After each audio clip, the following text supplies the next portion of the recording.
बासो है पर्वत पे तेरो बासो है, बासो है पर्वत पे तेरो बासो है। करो अब मैं सवारी प्रभु,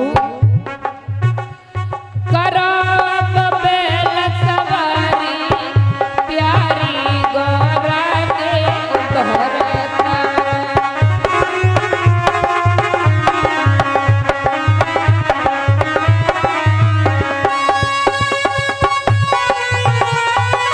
जय हो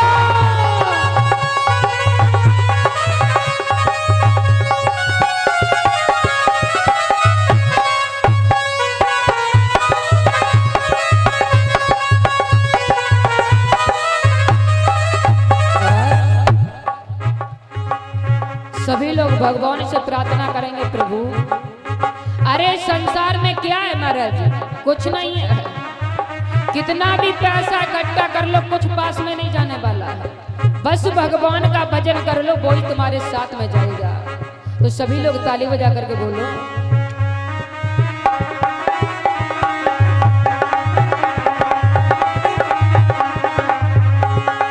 और प्रभु भांग तो खाए रहे भोला, भांग तुम्हें टेर रहे भोला।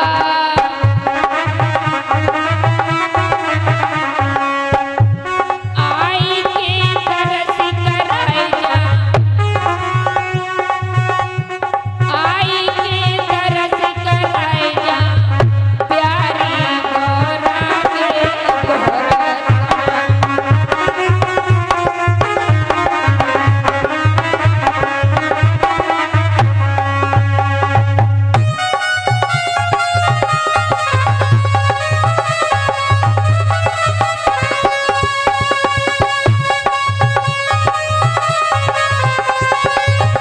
जय हो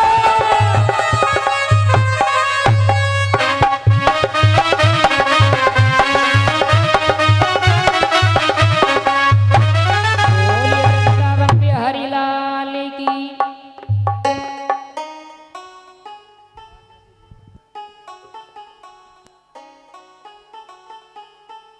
आज आपके इस ग्राम में भगवान की पावनमयी कथा आज से प्रारंभ हो गई। महाराज कहते हैं कि ये भागवत जो है कोई साधारण ग्रंथ नहीं है। आज सबसे पहले इस भागवत में बताया इसका सार क्या है, महत्व क्या है, सबसे पहले बताया। तो आज नैमिषारण्य तीर्थ स्थान है जहां पर 88,000 ऋषि मुनि इकट्ठे हो गए। जब 88,000 ऋषि मुनि नैमिषारण्य तीर्थ स्थान पर इकट्ठे हुए महाराज, तो आज भगवान की चर्चाएं करने लगे। जहां पर आपने संत देखे होंगे वहां पर भगवान की चर्चाएं होती हैं, और भगवान के अलावा उनके पास और कोई चर्चाएं नहीं करते। महाराज आज 88,000 ऋषि मुनि इकट्ठे हो गए, भगवान की चर्चाएं करने लगे। और उसमें से एक बहुत लंबी उम्र वाले थे, इनका नाम था शौनकाद ऋषि। महाराज शौनकाद ऋषि उनका नाम था। तो आज शौनकाद ऋषि कहने लगे, महाराज आप सभी लोग यहाँ पर किस लिए इकट्ठे हुए? क्योंकि भगवान की चर्चाएं करो। वहीं पर बैठे हुए थे, सारे लोग भगवान की चर्चाएं में लगे हैं। तब तक शौनकाद ऋषियों ने कहा कि प्रभु आप मुझे कोई ऐसी लीलाएं सुनाओ, इस भागवत का महत्व बताओ जिससे मेरा उद्धार हो जाए। महाराज आज सूत जी महाराज कहने लगे, देखो शौनकाद ऋषियों, अगर आप अपना उद्धार करना चाहते हो, अगर व्यक्ति किसी के घर में एक भी व्यक्ति भगवान का भजन करता है महाराज, बताते हैं 7 पीढ़ी तर जाती है। अगर एक भी व्यक्ति उसके घर में भजन करता है, भगवान के ध्यान करते हैं, तो उसके घर में 7 पीढ़ियां तर जाती हैं। लेकिन महाराज आजकल कोई नहीं करता है। आज जो 60-70 वर्ष के दादा होंगे वो ही करते हैं भगवान का भजन। लेकिन महाराज सूत जी महाराज कहने लगे, हे सोनकाद ऋषियों, आप श्रीमद् भागवत कथा को सुनो और श्रीमद् भागवत कथा को अपने जीवन में उतारो तो आपका कल्याण हो जाएगा। इधर सूत जी महाराज कहने लगे, हे सोनकाद ऋषि, आप मुझे ऐसा करो, मुझे आप ही श्रीमद् भागवत कथा को सुना दो। और महाराज श्री माने क्या होता है? श्री माने लक्ष्मी, श्री माने होती है लक्ष्मी, मद माने होता अहंकार। जिस व्यक्ति के पास लक्ष्मी इकट्ठी हो जाती है तो महाराज अहंकार भी आ जाता है। क्यों? वो कहेगा कि मेरे पास देखो बढ़िया गाड़ी है, एसी वाली गाड़ी है, और मेरे घर में किसी बात की कमी नहीं है, तो किससे दबूं? बहुत उसके अंदर अहंकार आ जाता है। मद माने होता है अहंकार, भा माने होती है भक्ति, गा माने होता है ज्ञान, और बा माने होता है वैराग्य, और ता माने त्याग। महाराज जहां पर लक्ष्मी होगी वहां पर अहंकार आएगा, जहां पर अहंकार आएगा वहां पर भक्ति भी आएगी, वहां पर भक्ति आएगी तो उनके पुत्र भक्ति के हैं ज्ञान और वैराग्य।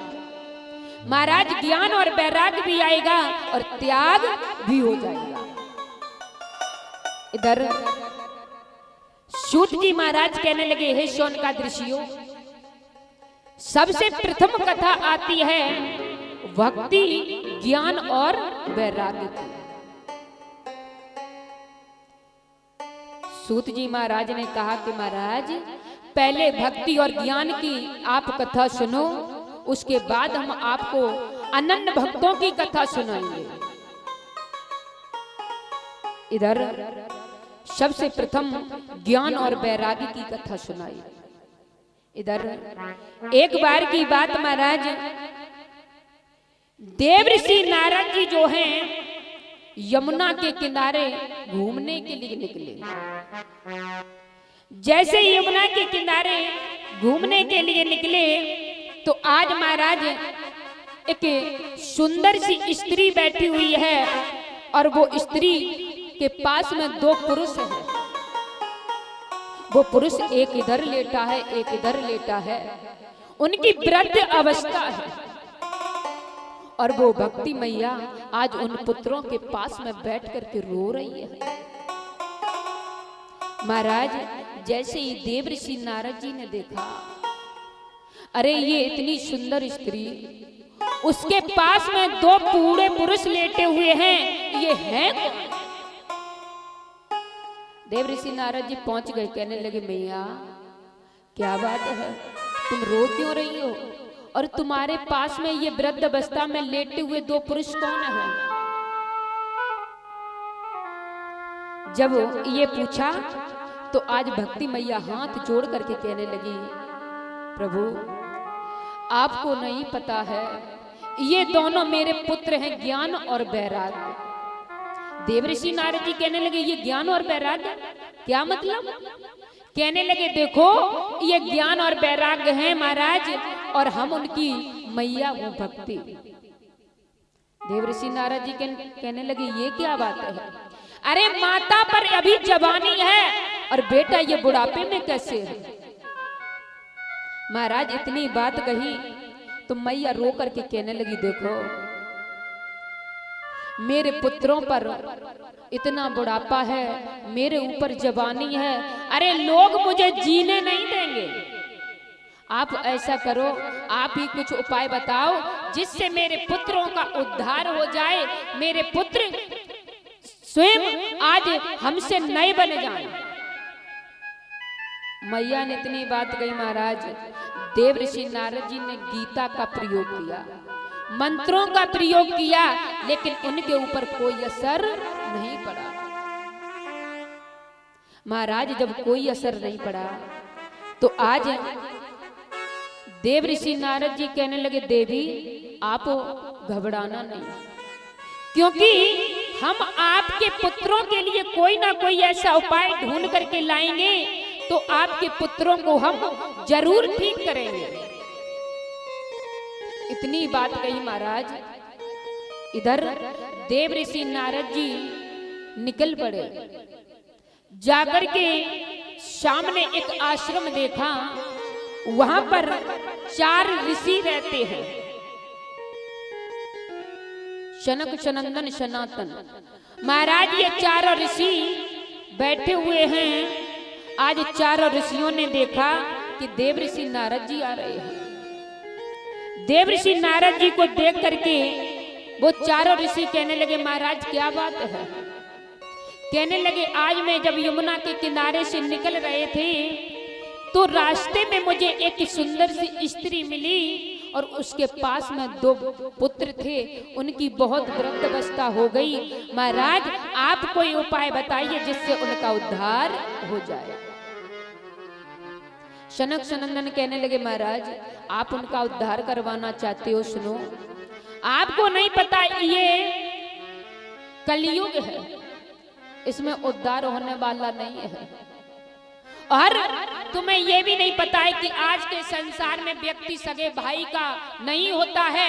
अरे कौन किसको पूछता है? अरे इस संसार में कोई किसी श्रद्धा नहीं रही है। महाराज आज देव ऋषि नारद जी कहने लगे, प्रभु आप मुझे उपाय बताइए। अरे कुछ तो उपाय होगा। कहने लगे, आप उन पुत्रों को जाइए हरिद्वार में बड़े ही विधि विधान से ये श्रीमद् भागवत कथा को श्रवण कराओ तो उनका उद्धार हो जाएगा। महाराज देव ऋषि नारद जी आए। देव ऋषि नारद जी ने भक्ति मैया से कहा, चलो अपने पुत्रों को साथ में लो और आप हमारे साथ में चलो हरिद्वार, और वहां पर हम आपको बड़ी सुंदर पावनमयी कथा सुनाएंगे, तब आपके पुत्रों का उद्धार हो जाएगा। महाराज आज भक्ति मैया पहुंचे, बड़े ही विधि विधान से सब तैयारी की। प्रथम दिन की भागवत को जैसे ही सुनाई तो आज ज्ञान और वैराग्य अचेत अवस्था में पड़े थे, ठीक हो गए। ऐसे ही करके एक एक दिन की जब कथा सुनी, 7 दिन की कथा सुनने से महाराज वो ज्ञान और वैराग्य एकदम योगा हो गए। जब सुंदर सी अवस्था हो गई तो आज भक्ति मैया गुनगुनाती हुई उस वृंदावन की ओर चली आ रही है। सभी लोग माताएं बहनें ताली बजा करके बोलेंगी,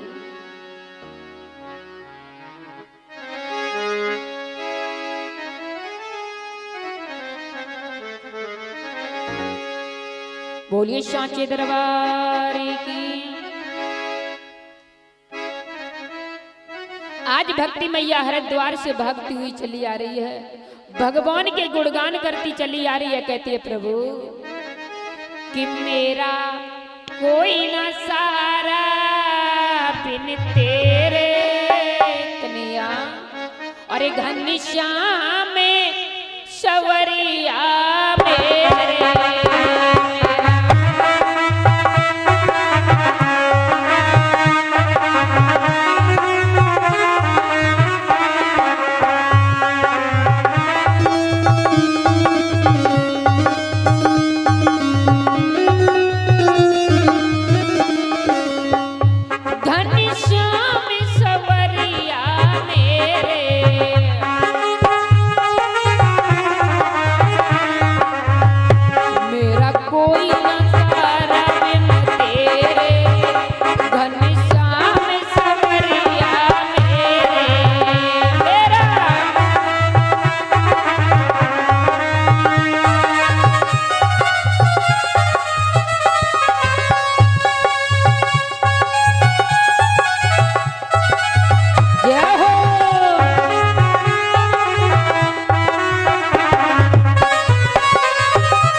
शिवकारो मुरलिया वाले, शिवकारो मुरलिया वाले, घनश्याम सवरिया वाले।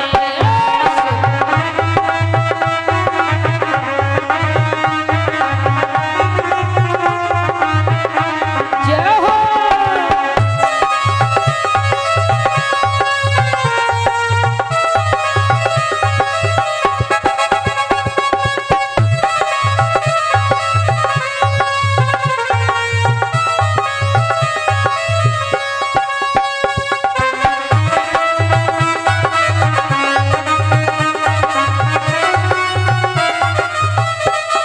और प्रभु मेरी नैया डगमग डोल रही, मेरी नैया डगमग डोल रही।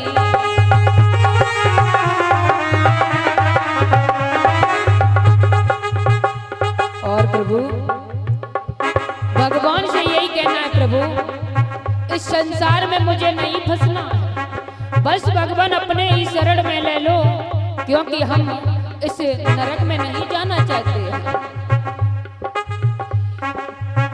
मेरी नैया डगमग डोल रही,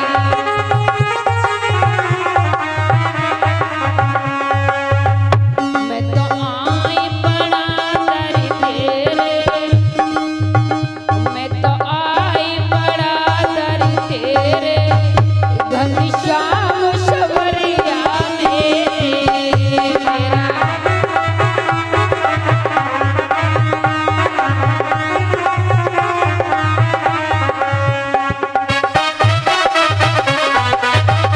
जय हो।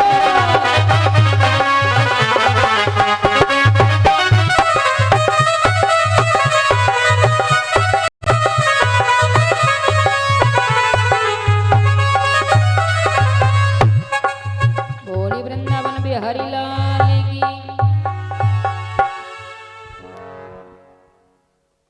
काय मैया आज तो पहले ही दिन है, तुम जयकारा नहीं लगाती, तेज लगाओ। जब बारिश हो रही ना, बारिश बंद हो जाए। आज बारिश हो गई, अब कल से बंद हो जाए, खूब जोर से जयकारा लगाना। बोले सच्चे दरबार की।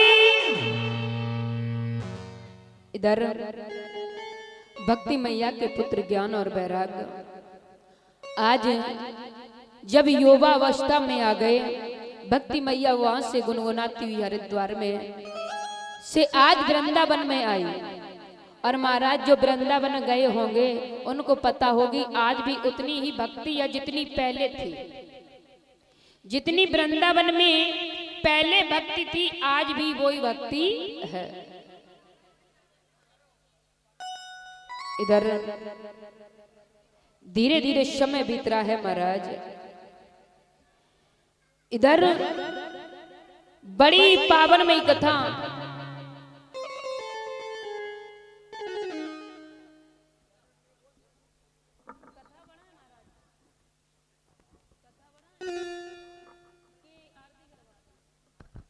समय के अभाव को देखते हुए कार्यक्रम को बढ़ाएं और ये माइक सीटी जो मार रहा है इसकी आवाज थोड़ी डाउन कर दें।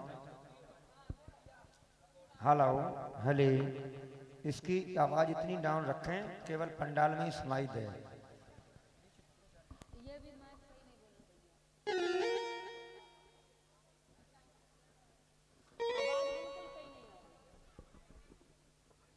जय श्री राधे। सच्चे दरबार की जय। हिले ले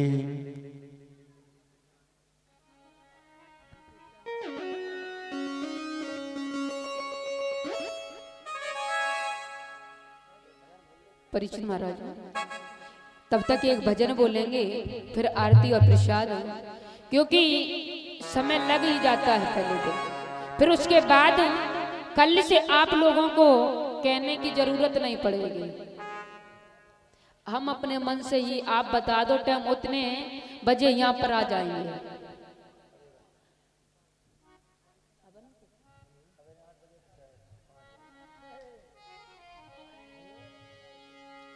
बोली वृंदावन बिहारी लाल की। ताली बजा करके भगवान का संकीर्तन। के वृंदावन बोले मोर